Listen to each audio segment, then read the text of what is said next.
বড় বড় ঢেউ, ঢেউয়ের মাধ্যমে ফেনার সৃষ্টি হলো। এই ফেনার মাধ্যমে আমার আল্লাহ জমিন, এই মাটি আমার আল্লাহ সৃষ্টি করলেন। যেখানে পাহাড় দেওয়ার দরকার আল্লাহ পাহাড় দিলেন, নদী দেওয়ার দরকার আমার মালিক নদী দিলেন।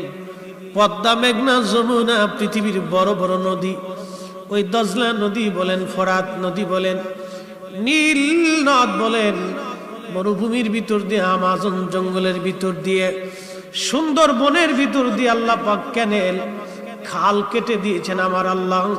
শত হাজার হাজার বছর আগে আমার আল্লাহ খাল কেটে দিলেন। যেখানে জঙ্গলের প্রয়োজন, মরুর প্রয়োজন, মরুদ্যানের প্রয়োজন, ফসলি জমির দরকার আমার মালিক আল্লাহ দিলেন। বরুড়ার মুসলমানের আরে মাইকের আওয়াজ বহুদূর যায়। অনেকে ভেবেছে হুজুর এত রাত্রে মাহফিল, কি জন্য আমরা বসে থাকবো? কিন্তু আপনি জানেন না এটা জান্নাতের বাগান। শুধু বাগান না, আমরা এখন সবাই আল্লাহর মেহমান, রব্বে করিমের মেহমান আমরা। আপনার বাড়িতে অনুষ্ঠান হলে আপনি চিন্তা করেন কাকে মেহমান বানাবেন, চিন্তা থাকে কোন আত্মীয়কে দাওয়াত দিবেন। বেছে বেছে আত্মীয় স্বজন দাওয়াত দেন, বিভিন্ন জায়গা থেকে আত্মীয় স্বজনরা আসে, আপনার বাড়ি মেহমান হিসেবে আপনি খাবার দেন, তারা খেয়ে দিয়ে সম্মানের সাথে চলে যায়।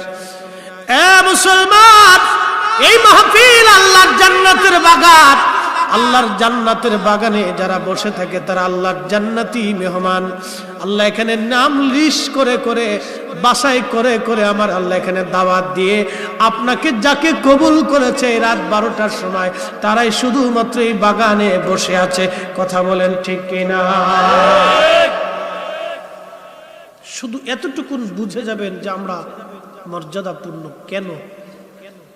আপনার বাড়িতে একটা অনুষ্ঠান যদি হয়, ছেলের বিবাহ, নাতির মুসলমানি, খাতনার অনুষ্ঠান যদি হয়, উলিমার অনুষ্ঠান, ফাতিহার অনুষ্ঠানে আপনি নাম লিস্ট করেন কাকে কাকে দাওয়াত করা হবে। আপনি লিস্ট করে করে দাওয়াত করে নিয়ে গেলেন। আল্লাহ পাক লিস্ট করলো আমার কোন বান্দা আমার জান্নাতের বাগানে আসবে। কি দাম আমাদের, কি দামি মেহমান আমরা। নবীজি বললেন সাহাবীরা জান্নাতের বাগান দেখে না পাও, ওই বাগানে বসা। সাহাবীরা বললেন হুজুর মারিয়াদুল জান্নাত, জান্নাতের বাগান কি? নবীজি জবাব দিলেন হিলাকুজ জিকির, জিকিরের বৈঠক, আল্লাহর বেহেশতের বাগান। একবার জোরে বলা যাবে কি সুবহানাল্লাহ? দলবদ্ধভাবে দোয়া করা, এটা কার জিকির? কার জিকির? আল্লাহ। তাহলে আজকে যারা বেদাত বলতেছে মূলত ওরাই হলো অরিজিনাল বেদাতি। কথা বুঝেন নাই মনে হয়? বুঝে বাড়ি যাওয়ার দরকার। এ বরুড়ার মুসলমানেরা, রাজা মারার বাবাজিরা রে, মাইকের আওয়াজ যতদূর যায়, এই পৃথিবী আল্লাহ খুব যত্ন করে ভালোবেসে আল্লাহ বানাইলেন। আচ্ছা বলেন, আল্লাহ কি আমাদের মুখাফিক কি? আমরা সবাই আল্লাহর মুখাফিক কি? আল্লাহ বলেন কুল হুয়াল্লাহু আহাদ আল্লাহুস সামাদ। আমি আল্লাহ কারো মুখাফিক কি না? সব আমি আল্লাহর মুখাফিক কি? তাহলে আল্লাহর এত দায় ঠেকছে কি আপনার জন্য বৃষ্টি দিবে? আল্লাহর এত ঠেকা ঠেকলো কি আপনার জন্য ফলমূল দিবে? আপনার আল্লাহর এত ঠেকা ঠেকলো কি আপনার জন্য ওষুধ বানায় দিবে? আল্লাহর এত ঠেকা ঠেকলো কি আপনাকে আল্লাহর সৌন্দর্য দিবে? আল্লাহ আপনাকে ভালোবাসে, ভালোবাসে, ভালোবাসে। একটা সন্তানকে মা যেমন কলিজার ভিতর থেকে ভালোবাসে, আমরা অনেকেই ভালোবাসি। আমাদের ভালোবাসা আর মায়ের ভালোবাসা কিন্তু এক না। কথা বলেন না কেন? আমার দেশের যে মেয়েরা, আমার দেশের যে ছেলেরা বাবার অনুমতি ছাড়া, মায়ের অনুমতি ছাড়া অন্য পুরুষেরা হাত ধরে যারা ঘর থেকে বের হয়ে যায়, অন্য মেয়েটাকে ঘর থেকে নিয়ে চলে আসে, এ যুবকের যুবতী তুমি জানো না, তুমি সন্তানের মোহাব্বত বাবার কলিজার ভিতরে এত বেশি। তুমি যারা হাত ধরেছো তার মোহাব্বত ক্ষণস্থায়ী, সামান্য সময়ের জন্য। আর তোমার বাবার মোহাব্বত তোমার বাবার মোহাব্বত অনাদি কাল পর্যন্ত চলতে থাকবে।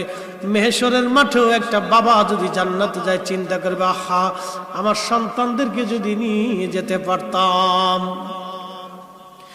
এই মায়ের ভালোবাসা বেশি।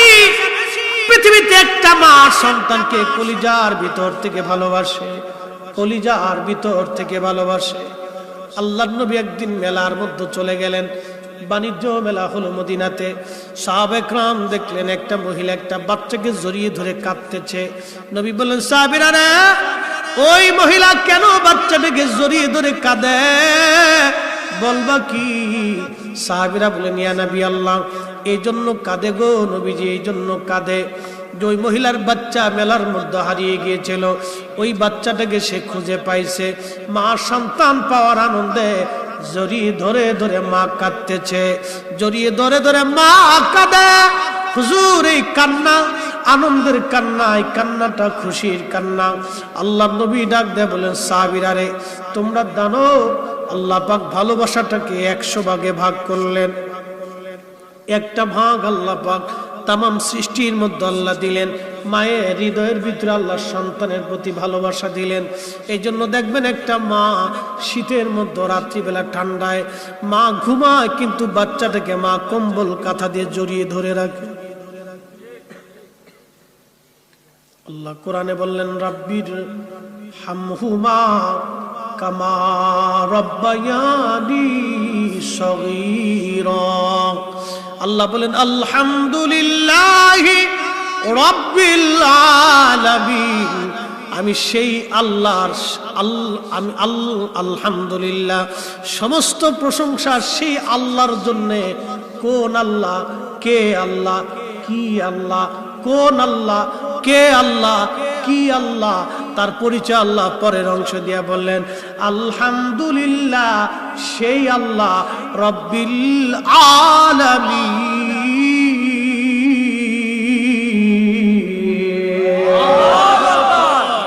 সেই আল্লাহ যে আল্লাহ রব। প্রশ্ন করবেন, হুজুর আমাদের দেশে তো আব্দুর রব আছে, আরবিতে বলে রব, বাংলায় বলে লালন পালন করনেওয়ালা। লালন পালন কি? আল্লাহ নিজে রব, আল্লাহর পরে আল্লাহ আরেকজনকে রব বলেছেন, তিনি রব্বির হামহুমা। আমার সাথে বলেন, রব্বির হামহুমা কামা রব্বায়ানি সগীরা। তিনি অন্য কেউ না, তিনি আমাদের মা, আমাদের বাবা। কথা বলেন ঠিক কিনা? আপনি ভাবতে পারেন, হুজুর আমি আমার মারে খাবার দেই, কাপড় কিনে দেই, ওষুধ কিনে দেই, চিকিৎসা আমি করাই, আর ভাবতেছেন হক আদায় হয়ে গেল। না, হক আদায় হবে না। আল্লাহ মা বাবাকে রব কেন বললেন বুঝেন? আপনি যখন মায়ের কোলের মধ্যে ছোট্ট ছিলেন, মা আপনাকে গাড়ির ভিতরে করে কোলে করে নিয়ে যাচ্ছে আপনার নানুর বাড়িতে। হঠাৎ করে গাড়ির মধ্যে আপনি বাথরুম করে ফেলছেন, সবার মুখের মধ্যে কাপড় চলে গেল, কিন্তু একজনের মুখে কাপড় যায় নাই। তিনি কে? ওনার নাম রব। ওনাকে আল্লাহ আল্লাহর পরে রব বলছে, লালন পালন করনেওয়ালা বলছে। সবার মুখের মধ্যে কাপড় চলে গেল, বাচ্চা বাথরুম করে দিছে বন্ধ। সবার মুখে কাপড় গেছে, একজনের মুখে কাপড় গেল না। তিনি মা, তিনি মা। দুইটা ভাব দিয়ে মনে করছেন মায়ের হক মিটাইছি। না না, আল্লাহ বললেন, বান্দা তুমি সেইভাবে দোয়া করো যেইভাবে ছোট্টকালে তোমার মা তোমাকে লালন পালন করেছে। তুমি বলো, হে আল্লাহ, আমার বাবা মাকেও তুমি জান্নাতে ওইভাবে লালন পালন করো। একবার জোরে বলা যাবে কি মারহাবা? এখন যেই ছেলে দোয়া মানে না, তো দোয়া করে কখন? কি কথা কন না কে? আমার দেশের এক দল আছে দোয়া মানে না, আছে না ভাই? দোয়া মানে না, তার মানে যে দোয়া মানে না, এটাই হলো অরিজিনাল শব্দ, বেশি ভণ্ড। ঠিক না বেশি? আমরা ভণ্ড না ওরা ভণ্ড? ওরা ভণ্ড। এটা হলো ছদ্মবেশী ভণ্ড, টুপিওয়ালা ভণ্ড, বিরাট বড় দাঁড়িয়ে আছে, আপনাকে বুঝতে দিবে না, না খালি খবিস থেকে আপনাকে বুঝতে দিবে না যে আপনার ঈমান শেষ করে দিতেছে, আপনাকে বুঝতেই দিবে না। সে চেহারা দেখলে মনেই হবে না যে আন্তর্জাতিক ভণ্ড। এটা যারা কোরআনের অপব্যাখ্যা করে, হাদিসের অপব্যাখ্যা করে, ওরাই হলো অরিজিনাল ভণ্ডা। পৃথিবীর মুসলমানেরা, ও বরুরার বাবাজিরা, মাইকের আওয়াজ যতদূর যায় খুব মনোযোগ দিয়ে, এই পৃথিবীতে আল্লাহ আপনাকে ভালোবাসে। নবী বলেন উম্মত, ভালোবাসাটাকে আল্লাহ 100 ভাগে ভাগ করলেন। 100 ভাগ ভালোবাসার ভিতরে আল্লাহ একটা ভাগ সৃষ্টির মধ্যে বন্টন করে দিলেন, আর 99 ভাগ ভালোবাসা আল্লাহ তার নিজের কাছে জমা করে রাখলেন। না হয় নাই? আরো জোরে। আপনারা খুশি না বেজার? খুশি। কিন্তু আল্লাহর ভালোবাসা পাইতে হলে কি করা লাগবে? আল্লাহ একটা সূত্র দিয়ে দিছে। আমরা সুন্নিরা বারবার বলি, অনেকে বুঝে না, বলে না সব বেদাতি বেদাতি বেদাতি বেদাতি। কুল ইন কুনতুম তুহিব্বুনাল্লাহা ফাত্তাবিউনি। আল্লাহু আকবার।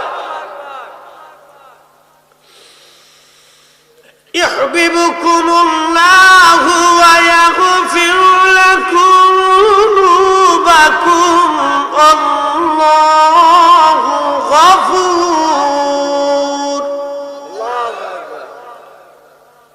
আল্লাহু গফুরুর রহিম। আল্লাহু আকবার। আল্লাহ বললেন, হাবিব আপনার উম্মত আমার বান্দাদেরকে জানান, আমি আল্লাহর কাছে 99টা ভালোবাসা জমা রাখছি। কত ভাগ? 99 ভাগ ভালোবাসা আমি আল্লাহর কাছে জমা রাখছি। যদি এই ভালোবাসা আপনার উম্মত পাইতে চায়, কুল বলে দেন, ইন কুনতুম তুহিব্বুনাল্লাহ, আমি আল্লাহকে যদি ওরা ভালোবাসার দাবি করে, তাহলে আপনি বলেন ফাত্তাবিউনি, আপনি নবীর ইত্তেবা করে আপনাকেই ভালোবাসে। আপনি নবীর ইত্তেবা মুহাব্বত যার অন্তরে থাকবে, ইউহিব্বুকুমুল্লাহ, আমি আল্লাহ, আমি আল্লাহ, আমি আল্লাহ, আমি আল্লাহ তাকে ভালোবাসি। চিৎকার মেরে বলেন আল্লাহু আকবার। মায়ের ভালোবাসার ভিতরেও খুঁত আছে। প্রশ্ন এবার করতে পারেন, মুফতি ফরিদি কি বললেন? মায়ের ভালোবাসার মধ্যে খুঁত নাই, হা আছে। সব মানা, কিছু মা আছে সন্তান রেখে অন্য বেটার হাত ধরে চলে যায়। কথা বলেন না কেন? কিছু মা আছে পৃথিবীতে নিজের সন্তানকে হত্যা করে অন্য বেটার হাত ধরে চলে যায়। আমি বাস্তবতা থেকে বলি, এটা মা হতে পারে না বাপ, এটা মার তালিকায় নাই। তারপরও বলি তো নারী জাতি, তার ভালোবাসার মধ্যে খুঁত আছে। কিন্তু একমাত্র যেই দুইজনের ভালোবাসার মধ্যে কোনো খুঁত নাই, প্রথম নম্বরে আল্লাহ, 2 নম্বরে নবী। কথা বলেন ঠিক কিনা? আল্লাহ নবীর ভালোবাসার মধ্যে কোনো খুঁত নাই। আল্লাহ ডাকতে বলেন, হাবিব ওই 99 গুণ ভালোবাসা দিয়ে আমি আমার বান্দাকে ভালোবাসবো যদি আপনাকে বাসে। না আসতে হয়ে গেছে? আরো জোরে, আরো জোরে বলেন না ইয়া রাসূলুল্লাহ। তাহলে বলেন আমরা সুন্নিরা নবীর কথা বলি, আল্লাহ পাইতে হলে নবী পাওয়া লাগবে। কাজী নজরুল দাড়ি নাই, মোছ নাই, কিন্তু জানেন তো, এবার বুঝে নেন কাজী নজরুল কত সূক্ষ্মদর্শী ছিল। আমি তো আপনাদেরকে কোরআনকে ব্যাখ্যা করে শোনাচ্ছি। কাজী নজরুল কত সূক্ষ্মদর্শী একজন মেধাবী আশিক রাসূল ছিল। চিন্তা করেন, কবিতার ছন্দে কি চমৎকার কথাই না লিখে ফেলছেন। আল্লাহকে যে পাইতে চায়, হযরতকে ভালোবেসে, আরশ কুরসি লৌহ কলম না চাহিতেই পেয়েছে সে। কি চমৎকার! আল্লামা ডাক্তার ইকবাল পাকিস্তানের লাহোরে বসে বসে কবিতার ছন্দে লিখলেন, মগজ কোরআন রুহে ঈমা জানে দিন হাসতে হব্বে রহমাতুল লিল আলামিন। কোরআনের মগজ বলো, ঈমানের রুহু বলো। আবার বলি, কোরআনের মগজ, ঈমানের রুহু, ধর্মের প্রাণ। কোরআনের মগজ, ঈমানের রুহু, ধর্মের প্রাণ বলো। সব কিছুর বলে নবীর ভালোবাসা, হুব্বে রাসূল, নবীর ভালোবাসা যেই হৃদয়ে নাই ওটা আলেম হতে পারে না। নবীজির তাজিম তাকরিম যাদের অন্তরে নাই ও শাইখুল হাদিস হতে পারে না। কথা বলেন ঠিক কিনা? এই প্রিন্সিপাল যত হক, মুফতি আজম, ফকিহে মিল্লাত, আরো আল্লাহ বাংলা সাংলা, কত অভাব নাই, নাম দিছেন হাকিমুন নফস, কিন্তু ফ্যাটটা খুব মোটা। আচ্ছা আপনারা কোন তো ফ্যাট মোটা হইলে সে আবার হাকিমুন নফস কেমনে হয়? ফ্যাটটা যে মোটা হয়েছে খাইয়ে না খাইয়ে, তো খাইয়ে যদি ফ্যাট মোটা করলে হাকিমুন নফস কেমনে হয়? নফসের হাকিম কেমনে হয়? নফসের হাকিম তো সেই হবে ইমাম গাজ্জালির মতো না খাইতে খাইতে পেট আর পিঠ একসাথে হয়ে গেছে। খাজা মাইনুদ্দিন চিশতি না খাইতে খাইতে পেট আর পিঠ একসাথে হয়েছে। শাহজালালরা না খাইতে খাইতে পেট আর পিঠ একসাথে হয়েছে। কোথায় খাবে এই চিন্তা তাদের ছিল না। এরা ছিল হাকিমুন নফস। অঙ্কের পেট খাইয়ে ফ্যাট করে মুড়া বানাইয়া একবারে বিরাট বড় হাকিমুন নফস হয়ে গেছে। তার মানে বোঝা গেল এটাও ধোঁকা। কথা বলেন ঠিক কিনা? এগুলিও ধোঁকা। ও মুসলমান, খুবই মনোযোগ। কষ্ট হচ্ছে আপনাদের? 10-20 মিনিট চাইছিলাম, হয়ে গেছে, কিন্তু আর 15 মিনিট দিবেন আপনারা আমাকে? আচ্ছা ইনশাআল্লাহ। নারে তাকবীর! না, এই অনুমতি নিয়ে নিতেছি, কারণ আপনাদের কষ্ট হবে, আবার বেশি রাত করে আপনাদের কষ্ট হবে তাও না। খুব ইম্পর্টেন্ট। আমি যা বলি এটা খুব অল্প সময় অনেক কথা বলার চেষ্টা করি, মানে অল্প সময় আমি অনেক কিছু বোঝানোর চেষ্টা করি, কারণ এত হাতে তো সময় নাই বাপ, এত হাতে সময় নেই, এত টাইম নষ্ট করার টাইম হাতে নেই। উম্মত অনেক এখন তো দিক বিদিক শূন্য হয়ে গেছে। অনেকে রাস্তা মাঝে মাঝে আফসোস করে বলে, হুজুর কোথায় যাব, কার কাছ থেকে সঠিক কথা বলবো? একটা কথা আল্লাহ কোরআনে বলে দিয়েছেন, ইহদিনাস সিরাতাল মুস্তাকিম সিরাতাল্লাযিনা আনআমতা আলাইহিম। চালাও সে পথে যে পথে তোমার ওলিরা গেছেন ঘুমিয়ে, যে পথে তোমার প্রিয়জন গেছেন চলি। প্রিয়জন কারা? শাহজালাল, শাহপরান, শাহ মাকদুম, শাহ আলী বুগদাদি, খান জাহান আলী, কমরউদ্দিন রুমি, হযরতে শাহ সুফি ফতে আলী, নূর মোহাম্মদ নিজামপুরি, হযরতে মুজাদ্দিদ আল ফসানি, শেখ আব্দুল হক, শাহ ওলিউল্লাহ, শাহ আব্দুর রহিম মুহাদ্দিস দেহলভী, হযরতে খাজা বাকি বিল্লাহ, খাজা মাইনুদ্দিন চিশতি, গাউসে পাক মহিউদ্দিন আব্দুল কাদের জিলানী, খাজা বাহাউদ্দিন নকশবন্দি, বুখারী, ইমাম আবু হানিফা, ইমাম শাফি, ইমাম হাম্বল, ইমাম মালিক, এই সমস্ত উলামায়ে মুতাকাদ্দিমিন, মুতাআখিরিন, সালফে সালিহিন, নুজাবা, নুকাব, ওলি, আউলিয়া, কুতুব, আল্লাহ ওলিরা যেই পথে গেছে এই পথ হলো ইহদিনাস সিরাতাল মুস্তাকিম। যেই আকীদায়, যেই ইমানে, যেই কাজে তারা কবরে চলে গেছে, এটাই হলো নাজাতের রাস্তা। কথা বলেন ঠিক না?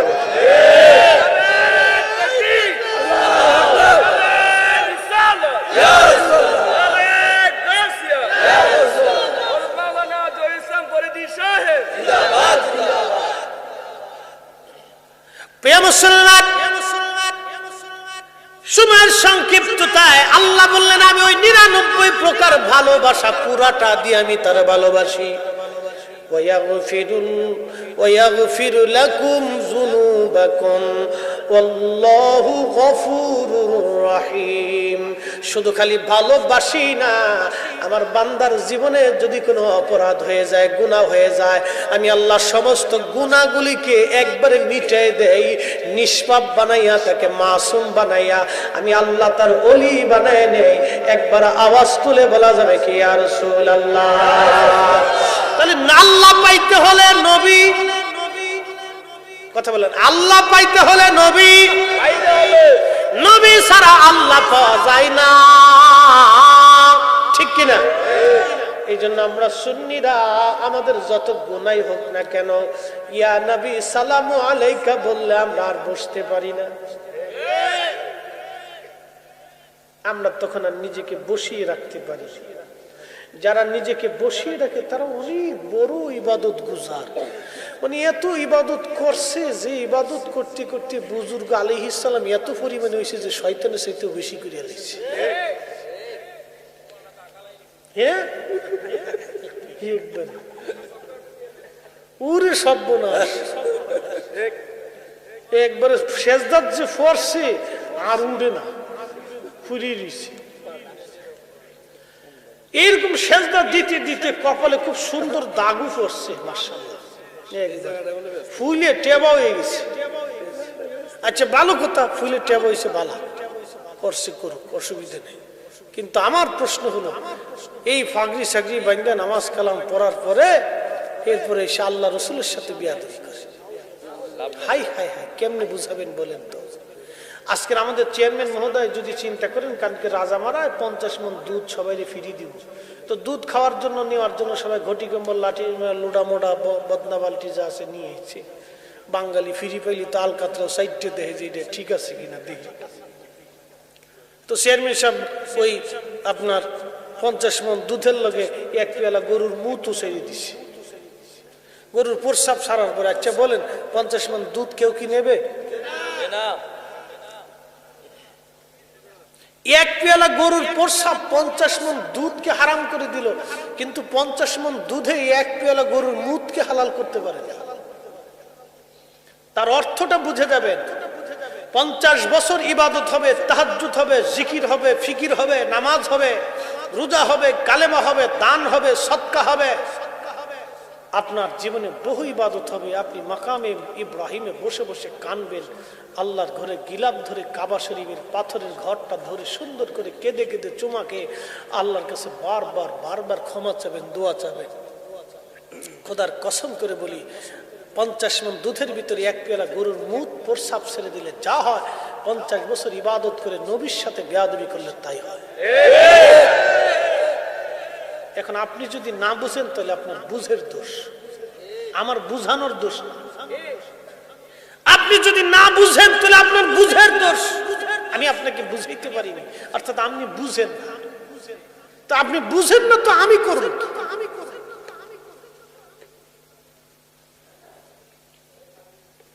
আপনি না বুঝলে আমি করব।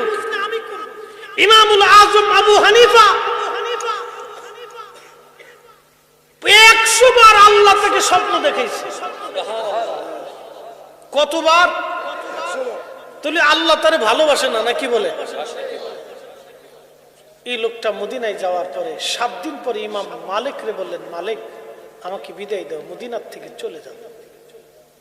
ইমাম মালিক বলতেছে, হুজুর বলেন কি, আপনার মতো এত বড় ইমাম মদিনায় 7 দিন মাত্র থেকে চলে যাবেন?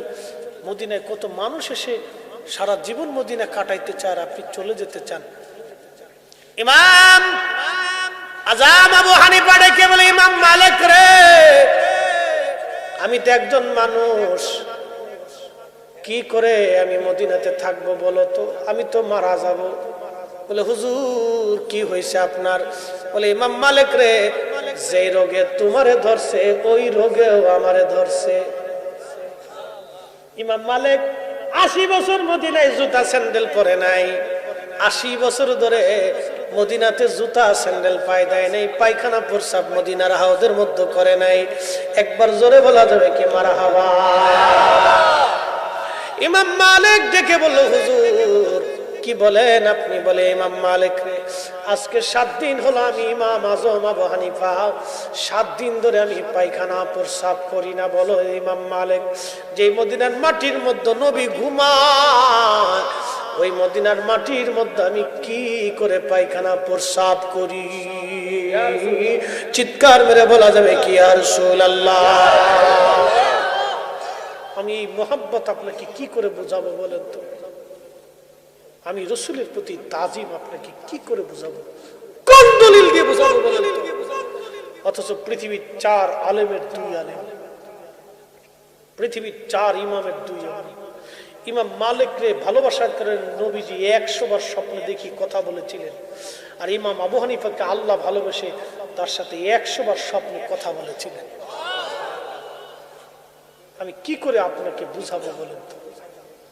বলে হুজুর তাহলে খান কি?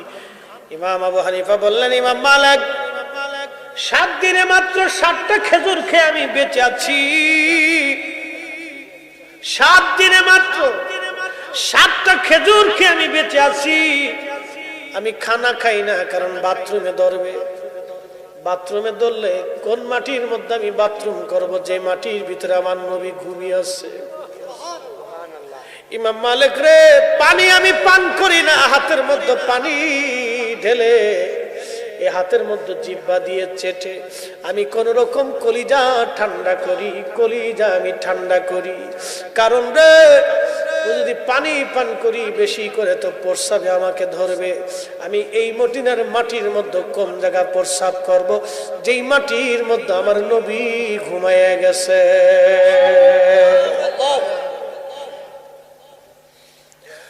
মুসলমান, সেই কঠিন মেহশরের কথা আপনাকে কি করে বুঝাবো? দুনিয়ার 50,000 বছর মেহশরের একটা দিন হবে তত বড়। আহা, 60 বছরকে যদি 50,000 বছর দিয়ে ভাগ দেন তো বেরিয়ে আসবে কত সময় আপনি দুনিয়ার মধ্যে থাকেন। মানুষ কঠিন মেহশরের মাঠে পাগল পারা হয়ে যাবে। ঘর্মাক্ত হতে হতে হতে হতে ঘামে পুরা মেহশর ভরে যাবে। সূর্য নেমে আসতে আসতে মাথার আধা হাত উপরে চলে আসবে।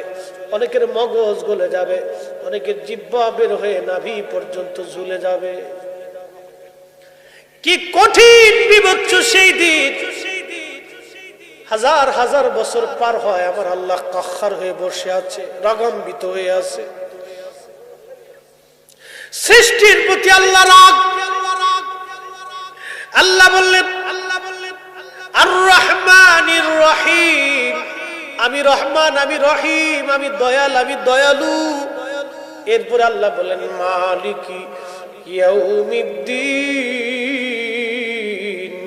আমি বিচার দিনের মালিক, বিচার দিনের মালিক। আল্লাহ ওই কঠিন মেহশরের মাঠে আল্লাহর রাগান্বিত কাহ্হারিয়াত দেখে সমস্ত ফেরেশতারা সিজদার মধ্যে পড়ে থরথর করে কাঁপতে থাকবে। জিন জাতিরা কাঁপতে থাকবে, মানব জাতি কাঁপতে থাকবে। কঠিন ওই মেহশরে সব মানুষগুলি পাগল পারা হয়ে দৌড়াইয়া হযরত আদম সফিউল্লাহর কাছে যায় বলবে, বাবা আদম গো, আপনি আমাদের আদি পিতা ছিলেন। আল্লাহ আদর করে আপনাকে সৃষ্টি করেছিলেন, জান্নাতে আল্লাহ রেখেছিলেন। আপনি একটু আল্লাহর দরবারে যে আল্লাহকে কাহ্হারিয়াত থেকে নরম বানায় দেন। আদম নবী বলবে, আমার সন্তানরা আমার কাছে আইসো না, চলে যাও, আমি খুব পেরেশানির মধ্যে আছি। যাও, তোমরা আমার থেকে অন্য কোন নবীর কাছে যাও। নূহ আলাইহিস সালামের কাছে যাবে, নূহ নবী একই কথা বলে দিবে, যাও, আজকে আমার দরবারে কোনো কাজ হবে না। ইব্রাহিমের কাছে সে বলবে, খলিল, আল্লাহ আপনাকে আদর করে খলিলুল্লাহ বানাইছে, আপনি একটু আল্লাহর দরবারে যান, আপনি তো আল্লাহর বন্ধু। ইব্রাহিম আলাইহিস সালাম সাহস করবে না, না না, তোমরা অন্য কোনো পয়গম্বরের কাছে যাও, আমি খুব পেরেশানির মধ্যে আছি। তার মানে গুনার জন্য না, কিন্তু আল্লাহর কাহ্হারিয়াত দেখে নবীরা পর্যন্ত হাঁটু গেড়ে বসে যাবে। অর্থাৎ চিন্তা করবে কেমনে আল্লাহকে রাজি করা যায়, কেমনে আল্লাহকে নরম করা যায়। সৃষ্টির প্রতি আল্লাহ বেজার হয়ে যাবে ওই দিন। কঠিন কাহ্হারিয়াত কে নরম করবে আল্লাহকে?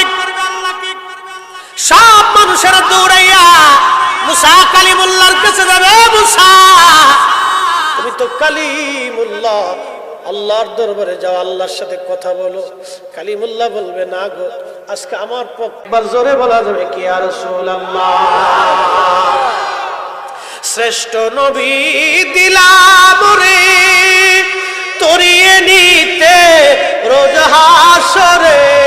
বলেন, শ্রেষ্ঠ নবী দিলাম রে তরিয়ে নিতে রোজ হাসরে।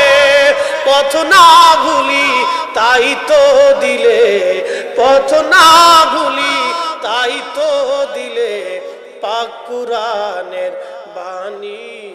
খুদা তোমার মেঘের বাণী, সুন্দর ফুল সুন্দর ফল, মিঠা নদীর পানি। খুদা তোমার মেঘের বাণী, খুদা তোমার মেঘের বাণী। বন্ধু আমার, হযরত ঈসা রুহুল্লাহ বলবে, যাও ওই নবীর বারগাহে। আজকে নবী ছাড়া আর কোনো উপায় নাই। সৃষ্টির সবাই দৌড়ায় যাবে, দৌড়ায় আল্লাহর নবীর সামনে। আমরা উম্মত যারা আছি কাঁদতে থাকবো, হুজুর কঠিন এই মেহেশর আমাদের আর সহ্য হচ্ছে না। নবী গো, ঘর্মাক্ততা, কঠিন তেজস্বীয়তায়, সূর্যের তাপে আমরা দিশেহারা হয়ে গেছি, তৃষ্ণার যন্ত্রণায় কাতর হয়ে গেছি, জিহ্বা আমাদের বের হয়ে গেছে, কলিজা আমাদের শুকায় গেছে। আল্লাহর নবীর সামনে উম্মতরা দাঁড়ায় দাঁড়ায় কাঁদবে। হুজুর গাউসে পাক কাঁদবে, হুজুর খাজা মাইনুদ্দিন চিস কাঁদবে, হুজুর দাতাগঞ্জে বক্স কাঁদবে, হুজুর বাহাউদ্দিন নাসর বুখারী কাঁদবে, হুজুর মুজাদ্দিদ আল ফুসানি কাঁদবে, ইমাম শাফিঈ কাঁদবে, ইমাম হাম্বলি কাঁদবে, ইমাম মালিক কাঁদবে, ইমাম আবু হানিফা কাঁদবে। ও বন্ধু, তাবিঈরা কাঁদবে, তাবিঈনরা কাঁদবে, সাহাবীরা কেঁদে ফেলবে। নবী গো, মেহশর বড় কঠিন লাগে। আল্লাহ পাক হাবিব এই কান্নার দৃশ্য দেখে আর সহ্য করতে পারবে না। একটা দৌড় মেরে আরশে মুআল্লার সামনে রাব্বে করিমের কুদরতি কদমের নিচে মাথা নত করে সেজদার মধ্যে পড়ে নবী কেঁদে কেঁদে বলবে, ইয়া রব হাবলি উম্মতি, ইয়া রব হাবলি উম্মতি। আল্লাহ, আমার উম্মতের হবে কি? আমার উম্মত গুনাহগার, আমার উম্মত গুনাহগার। ইয়া রব হাবলি উম্মতি, আমার উম্মত বড় গুনাহগার আল্লাহ, আমার উম্মত বড় গুনাহগার আল্লাহ। আল্লাহ ডাক দিবে, হাবিব মাথা উঠান, আজকে আর কাঁদবেন না গো নবী, আপনি মাথা উঠায় দেন। হুজুর, আমি কোরআনে বলেছি, আসা আইয়াবাসাকা রাব্বুকা মাকামান মাহমুদা।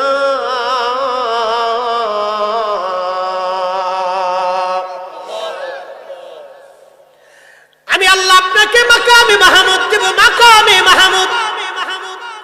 আপনি আজকে কাদার জন্য মেহেশর না, সৃষ্টিকে দেখাবো আপনার সাথ। আল্লাহু আকবার, আল্লাহু আকবার, আল্লাহু আকবার। আল্লাহ তার নবীর জন্য আরশে মুআল্লার ডান পাশে কুরসি রেখে দিবে, হুজুর আপনি এখানে বসেন, আপনার জন্য আজকে চেয়ারে বরাদ্দ।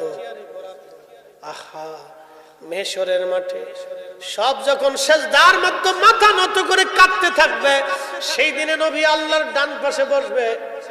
সেই নবীকে এত বড় তাজিম যে আল্লাহ দিলেন। আচ্ছা আপনারা বলেন, এই নবীকে তাজিম করার জন্য দলিলের দরকার? এই নবীকে তাজিম করার জন্য সুন্নিদের দলিল লাগে না, কথা বলেন ঠিক কিনা?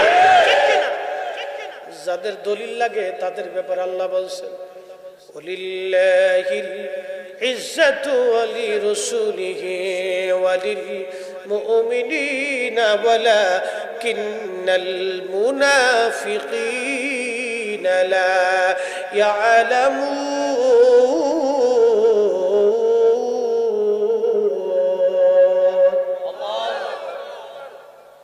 শেষ 15 মিনিট চাইছিলাম, হয়ে গেছে, আরো 15 মিনিট। আচ্ছা না, 15 মিনিট আগে শেষ হোক, তারপরে 10 মিনিট আগে, কারণ আমার ওই আয়াতের দুটো অর্থ করে দিয়ে যাব। খুব মনোযোগ। আমি আগে বলছি, আমি এই আধা ঘন্টা ওয়াজ, 3 ঘন্টার ওয়াজ আধা ঘন্টা করার অভ্যাস আছে, কারণ এটা আমাদের একটা হ্যাবিট। কারণ আমরা দরবার শরীফে যখন আমি জুমাতে, আমি স্টুডেন্ট লাইফ থেকে জুমায় বয়ান করি, অর্থাৎ বয়ান থেকে আজকে থেকে করি না, আমি একবার স্টুডেন্ট লাইফ যখন ফাজিল থেকে, তখন দরবারের জুমার মসজিদে জুমার বয়ানটা আমি করতাম। ওই সময় থেকে আমি বয়ান শুনি। তো সময় হাতে থাকতো 15 মিনিট, তো 15 মিনিটে 1.5 ঘন্টার ওয়াজ করতাম। তো এই জন্য আমরা অভ্যাস হয়ে গেছে। যদি বলেন হুজুর 4 ঘন্টা, তো অসুবিধা নেই। যদি বলেন যে হুজুর 40 মিনিট, তাও অসুবিধা নেই। যদি হুজুর 10 মিনিট, তো 10 মিনিট দিয়ে দেখবেন মাঠ গরম হয়ে গেছে। এটা আমরা টাইম বুঝে ওয়াজ করি। যদি কেন হুজুর 10 মিনিট, তো দেখবেন যে 10 মিনিটে গরম হয়ে গেছে। 10 মিনিটে 1.5 ঘন্টার ওয়াজ সেরে এলাম একবার। একসাথে যদি বলি তো আল্লাহু আকবার।